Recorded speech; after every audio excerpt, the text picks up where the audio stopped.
하나님께서요, 저와 여러분을 부르신 목적이 무엇이라고 생각하십니까? 이 지구상에는 사람이 수십억 있죠. 수많은 인간이 있는데 특별히 하나님께서는 부르신 자들을 부르신 거예요. 모두 다 부르신 것이 아니고 하나님께서 선택하셔서 반드시 하나님께 필요한 자를 부르셨다는 말씀이에요. 부르시고 그 부르신 목적이 무엇일까? 여러분 한번 생각해 보셨습니까? 본문 들어가기 전에 11절에 보니까요, 사도 바울은 에베소 교회 성도들에게 이렇게 말합니다. 그가 어떤 사람은 사도로, 어떤 사람은 선지자로, 어떤 사람은 복음 전하는 자로, 어떤 사람은 목사와 교사로 삼으셨다. 이렇게 말씀하고 계시죠. 이렇게 이는 그렇게 11절에서 많은 사람을 부르셔서 교회 안에서 사도로, 또 어떤 사람은 복음 전하는 전도자로, 또 선지자로, 혹은 또 목사로 이렇게 부르셨다는 얘기죠. 그렇게 말씀하신 후에 본문에서 이는 많은 지도자들을, 많은 직분자들을 세우신 이유는 이렇게 말씀하고 있어요. 그리스도께서 교회에 여러 직분자들을 세우신 것은 무엇이냐면 봉사를 하게 하며 그리스도의 몸을 세우기 위함이다. 이렇게 말씀하고 있죠. 저와 여러분을 통해서 또 하나님께서 부르신 모든 자들을 통해서 봉사일을 하게 하고 또 그들을 통해서 그리스도의 몸을 세우기 위함이다. 이렇게 말씀하고 계시는 것입니다. 그러니까 저와 여러분은 어떤 존재냐면 하나님께서는 그리스도께서는 교회의 머리요, 저와 여러분은 그리스도의 몸이다. 이렇게 말씀하고 계신 거예요. 영적으로요. 얼마나 저와 여러분이 중요합니까?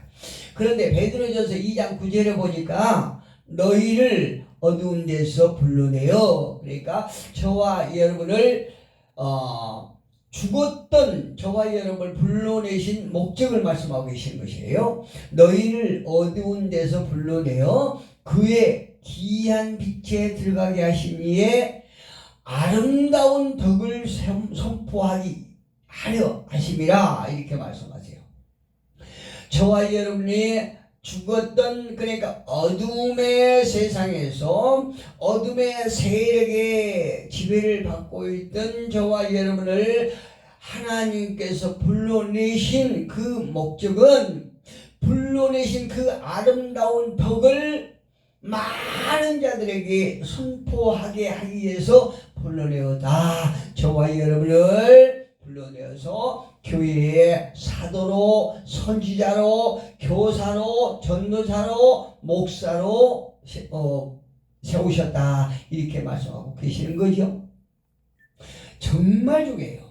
우리가 그냥 교회에 왔다 갔다 이렇게 하는 것이 아니고 우리 마음대로 이렇게 하고 저렇게 하고 하는 것이 아니라 하나님께서 저와 여러분을 부르신 분명한 목적이 있다는 거죠. 첫째는 하나님의 아름다운 덕을 세우기 선포하기 위하며 또 저와 여러분을 통해서 그리스도의 몸을 세우기 위함이다. 이렇게 말씀하고 계시지 않습니까? 이 일을 위해서 하나님께서 몇 가지 방법을 말씀해 주고 계시는데요. 한 3가지 일을 하시는 것을 우리가 볼 수 있습니다.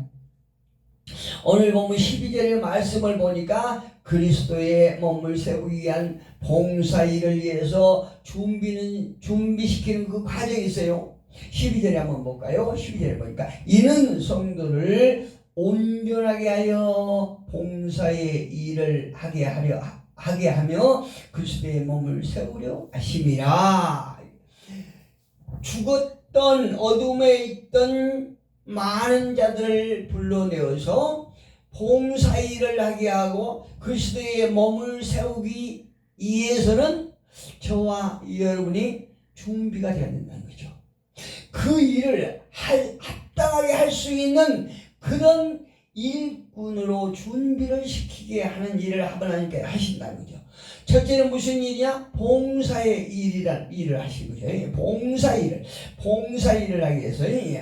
봉사라고 하는 것은 어떤 하인의 의미가 있어요. 그러니까 주인을 위해서 충성할 수 있는 이런 존재로 만들기 위해서 준비하는 과정이 있다는 거죠. 여기서 오늘 본문에서 봉사 일을 하게 하죠. 또 어떤 다른 차원에서 우리가 표현한다면 목회자를 만들기 위해서, 할렐루야, 하나님께서 그리스도께서 하신 일을 대신 할 수 있도록 목회자를 세우신 일을 하나님께서 하시다는 얘기예요. 목회자를 세우고서 많은 이제 구원받은 자들 혹은 하나님을 알지 못하는 자들을 교회 안으로 불러서 하나님을 알게 하게 하시고 그리스도가 누구인가를 알게 하기 위해서 어린아이 같은 자들을 성장하게 이렇게 교육시키는 말씀을 통해서 이런 일을 하기 위해서 목회자를 만드는 일, 이것이 봉사일이에요. 목회자가 무슨 강단에서 권위를 잡고 그냥 뭐 하나님 자리에 앉아서 폼이나 잡고 이렇게 하는 것이 아니고, 목회자 역시 봉사 일을 위해서 하나님께서 목회의 직분을 주셨다, 이렇게 본문에서 말씀하고 계시지 않습니까? 일을 하기 위해서는 망가진 성품, 그러니까 옛날에 옛사람, 구습의 사람에 젖어있던 그 성품의 망가진 성품이죠. 그 망가진 성품을 다시 수술해야 돼요. 우리가 옷이 낡아져서 참 입기가 곤란하면 그 부분을 뜯어서 수술하지 않습니까? 다시 수술하지요. 수술해서 입듯이 하나님께서 이제 망가진 성품을 다시 수술한다는 거죠. 무엇으로? 성령으로, 말씀으로. 말씀과 성령으로 수술해도 수술하고 연합시켜서 완전하게 함으로 그리스도의 몸을 이루게 한다는 얘기예요. 정말 중요한 거입니다. 하나님께서 그 준비 과정을 하신 것이에요. 두 번째로 13절 한번 볼까요? 보면 13절에 보니까 우리가 다 하나님의 아들을 믿는 것과 아는 일에 하나가 되어 온전한 사람을 이루어 그리스도의 장성한 분량에 충만한 데까지 이르니 말씀하세요. 우리가 오늘 13절에 보니까 우리가 믿고 아는 일, 누구를 알죠? 하나님의 아들을 믿고 아는 일에 하나가 되고 성숙한 사람이 되며 그리스도의 충만함에 온전한 분량에까지 이르기 위하며 그 이치에까지 갈 수 있도록 하나님께서는 여러 방법을 통해서 준비를 시킵니다. 변화시키고 수선하고 연합해서 그 장성한 분량에 이르기까지 계속 하나님은 훈련을 시킨다는 거죠. 준비시킨다는 거죠. 그렇다면 우리가 그 일을 하기 위해서 그리스도의 몸을 씌우기 위해서 성숙한 사람이 되어야 되는데, 성숙한 사람이 되기 위해서 이한 방법은 어떤 것이 있을까 하는 것을 오늘 본문을 통해서 구체적으로 말씀해 주고 계시죠. 먼저 하나님의 아들을 믿고 아는 일 우선이에요. 여기서 믿고 안다는 것은 우리가 어떤 행위가 아니라 내용이라는 거죠. 그러니까 우리가 머리로만 아는 것이 아니고 심령으로 아는 것이요. 할렐루야. 이것이 대단히 중요합니다. 이것이 거듭나는 것이요. 거듭나지 않아도 하나님의 아들을 알 수가 있어요. 무엇으로? 머리로 아는 거죠. 지식으로 아는 거죠. 정보를 통해서 아는 것이요. 아, 예수님은 하나님의 아들이다. 하나님의 독생자다. 아, 인간을 구원하기 위해서 이 땅에 오신 분이다. 지식으로 알아요. 정보를 통해서 안단 말이에요. 성경의 정보를 통해서 알 수 있어요. 그러나 오늘 본문에서 사도 바울이 에베소 교회 성도들에게 하는 그 말의 의미는 우리가 그 행위로만 아는 것이 아니라, 머리로만 아는 것이 아니라 가슴으로 아는 것, 믿고 아는 일 이렇게 말씀하고 계셔요. 다시 말씀드리면 하나님의 아들에 대해서 모두가 한 마음으로 신뢰함으로 믿음으로 하나가 되는 것이에요. 그러니까는 교회 안에서 우리가 흔히 말할 때에 한 형제라고 이렇게 말하지 않습니까? 그런데 여러분 솔직히 말해서 교회 안에서 한 믿음, 그러니까 한 영의 아버지 밑에서 태어난 성도들이 하나를 생각합니까? 형제를 생각합니까? 그런 사람 별로 없어요. 왜 그럴까요? 믿음으로 하나가 되지 못하기 때문에 그런 거죠. 믿음으로 하나가 되지 못하기 때문에 그래요. 물론 한 부모 밑에서 한 부모에게서 태어난 형제들도 싸우긴 싸워요. 그런데 그다음은 달리 오늘 영적으로 보았을 적에 우리가 하나님의 아들에 대해서 모두가 한 마음으로 신뢰함으로 믿음으로 하나가 된다라고 그러면은요 상대를 포용하고 상대를 이해하고 그렇게 되는 것이에요. 그러니까 하나님의 아들을 믿고 한다는 것은 그리스도와 깊은 교제를 통해서 인격적으로 한다는 거죠. 방금 전에 말씀드렸죠. 우리가 하나님의 아들을 아는 것은 지식이나 어떤 정보를 통해서 아는 것으로 끝나는 것이 아니고 하나님과 깊은 내면에서 교제하며 교제를 통해서 우리가 안다는 것을 말하고 있어요. 거듭난다는 거죠. 13절에 같이 한번 읽어볼까요? 우리가 다 하나님의 아들을 믿는 것과 아는 일이 하나가 되어 온전한 사람을 이루어 이렇게 말하잖아요. 온전한 사람. 여기서 온전한 사람이 이루어진다는 건 무슨 말일까요? 온전한 사람이라고 하는 거, 이 온전한 사람이 이룬다는 것은 성숙한 사람이 되는 것을 말하고 있어요. 성숙한. 그러니까 온전한 사람을 이룬다고 말해요. 그렇죠? 그냥 성숙한 사람을 얘기하고 있거든요. 그냥 성숙한 사람이 되었다는 것은 이 말의 의미는 그리스도를 아는 것, 믿는 것. 그래서 하나가 되어서 이미 성숙한 사람이 되었다는 얘기입니다. 할렐루야. 성숙한 사람이 되었다는 것은 온전한 사람이 되었다는 것이고 같은 말이고 이 말의 의미는 그리스도를 아는 것이요 그리스도를 믿는 것이요 그래서 하나가 되어서 이미 성숙한 사람이 되었다는 것입니다. 여러분 성숙된 사람이 되었기를 주님 여러분 축복합니다. 그러면 우리가 여기서 이걸 한번 생각해봐요. 성숙함의 한계는 어디까지 성숙해야 되느냐? 어디까지 성숙했을 때 우리는 성숙한 사람이라고 얘기해야 되느냐? 이렇게 말하고 우리가 한번 의문을 가져볼 필요가 있어요. 이것은 그리스도인 그러니까 그 사람의 판단 기준이 돼요. 그리스도인인가 아닌가 하는 판단이 되는데요. 그리고 각자가 어느 지점에까지 성숙해야 하는가 하는 목표이기도 해요. 우리가 어디까지 자라야 정말 그리스도인이 되는 것이고 온전한 사람이 되는 것이고 성숙한 사람이 되었다고 말할 수 있는가? 그 기준이 된단 말이에요. 또 목표가 된단 말이에요. 교회가 온전한 그러니까 우리가 교회라고 하지만 요즘에 이제 그 부흥사협회들도 많지 않습니까?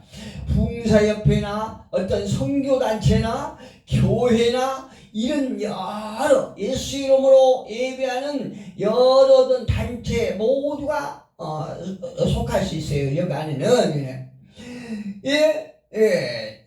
이 교회가 온전한 성숙한 분량에까지 이를 때 비로소 그 단체나 교회가 하나님의 목적에 더욱 가까웠다라고 말할 수 있을 것입니다. 우리가 기억할 것은 교회나 단체가 성장하기 위해서는 그리스도인 개개인의 성장 없이는 절대로 불가능합니다. 그 단체가 전체 변화돼서는 불가능해요. 한 사람 한 심령 각자가 변화될 때에 그 교회 그 단체가 변화되는 것이에요.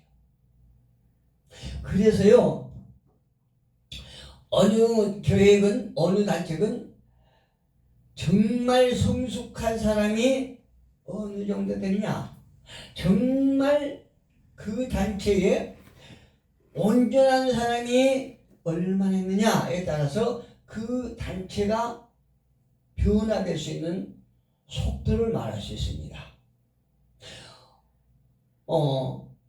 만약에 어떤 지도자가 목회의 직분을 받았지만, 사도의 직분을 받았지만 어떤 직분에 그쳐서 성숙되지 못한 이런 상태라고 그러면 그 단체나 교회는 변화되기가 굉장히 어렵습니다.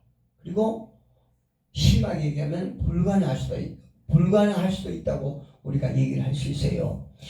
이처럼 우리가 단체가 그 집단 전체가 변화되기는 불가능합니다. 그래서 한 개인이 변화되어서 마태복음에 나온 것처럼 누룩처럼 차츰 하나님의 사랑을 퍼져나가야 된다는 거죠.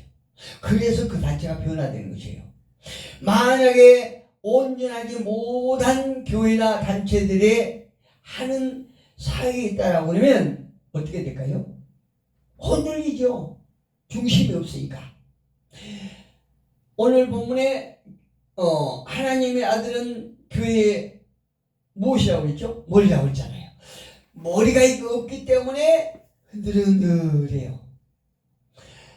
아주 중심이 없어요. 그래서 이리저리 바람 따라, 상황 따라, 형편 따라 계속 밀려다니는, 오늘 본문에서 이런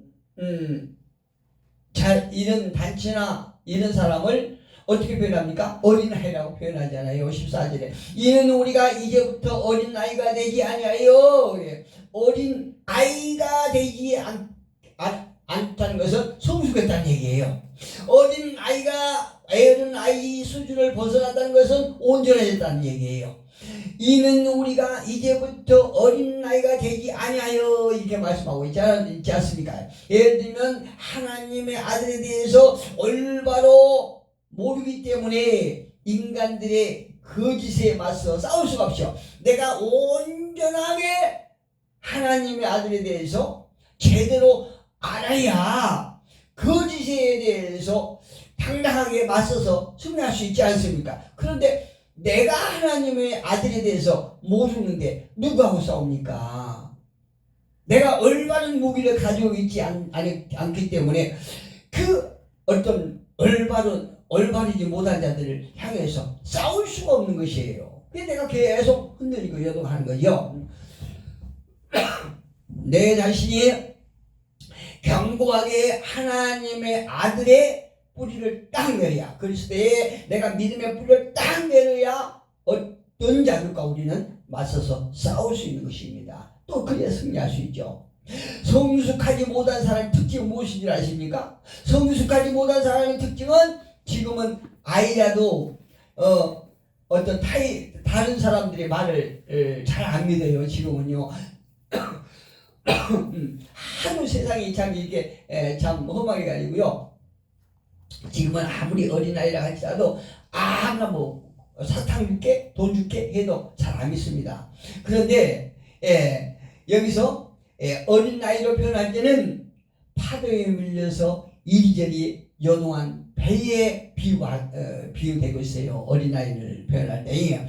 갈수록 사람들의 속임수가 얼마나 그 지능이 높습니까? 사람의 속임수라고 하는 것은요, 흔히 알기 쉽게 표현하면, 여러분 야바이 꾼이라고 알죠? 뭘 타놓고 잘 봤다 못 봤다 말씀 마시고 이런 거 이거 옛날에 저 어렸을 때 보면 이제 그런 사람 많았어요. 그래가지고 사람 눈을 속에서 이게 막 돈을 이렇게 갈취하고 이런 사람도 있었거든요. 거기에서 비유되는 게 도박꾼들의 속임수, 화투를 가지고 막 상대를 속이는 거, 이런 것이에요. 이런 사람을 가리켜서 교활하다고 얘기를 하지 않습니까? 교활하다고.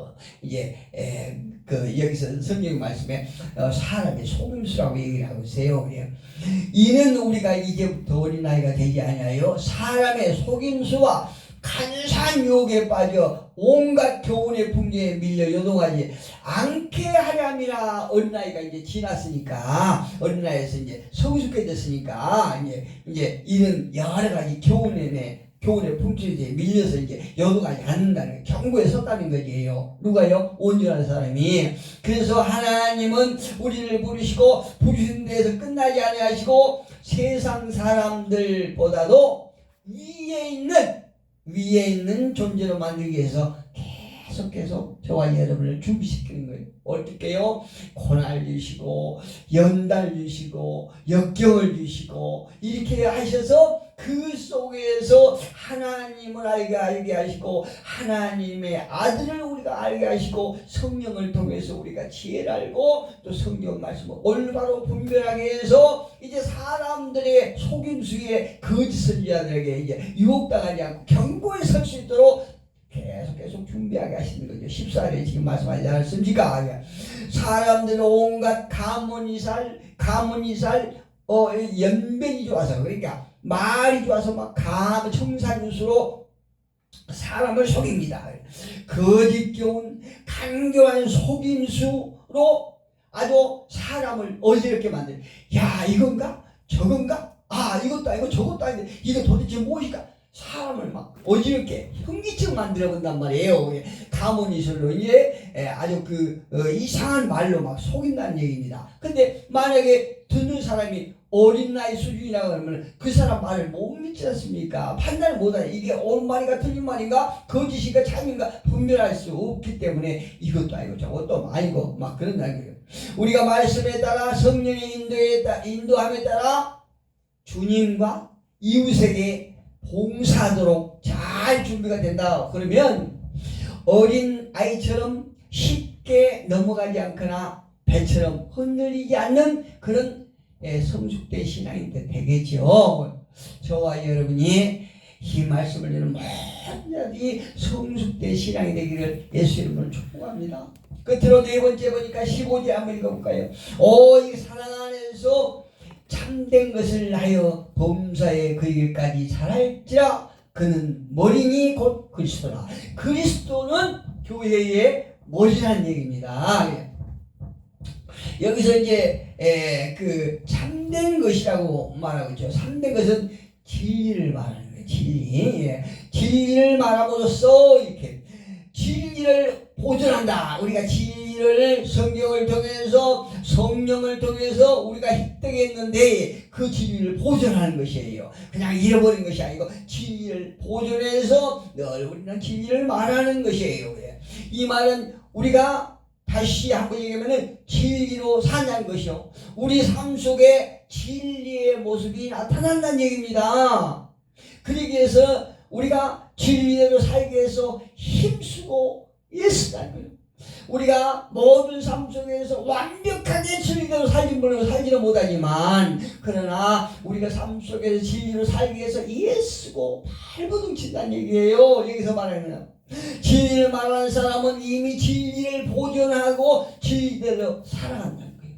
그러나 진리를 말하는 것만으로 우리가 아직 어린 나이 수준에서 떠났다고 말할 수는 없어요.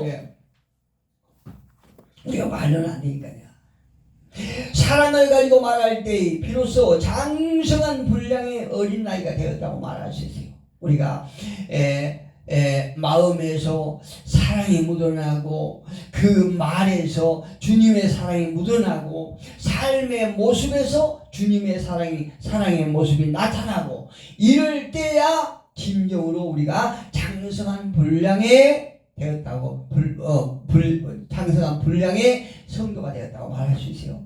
사랑과 진리는 그리스도의 삶의 기초이고 교회의 근본입니다. 그리스도는 교회의 머리이고 교회는 그리스도의 몸이기 때문에 그리스도인은 머리에 어울리도록 성장해야 돼요. 우리의 머리가 누구라고요? 그리스도. 그러니까 우리가 몸이 그리스도 머리에까지 이르도록 우리는 성장해야 된다는 거예요. 이게 성장의 기준이에요. 목표예요. 하나님은 우리가 그리스도의 몸의 수준까지, 아니야, 그 머리의 수준까지 이르도록 우리의 몸이 자라야 된다는 얘기입니다. 오늘 본문에 말씀하고 있죠. 장성한 분량이, 그리스도의 장성한 분량이 충만한 데까지 이르리니 이렇게 말하고 있지 않습니까?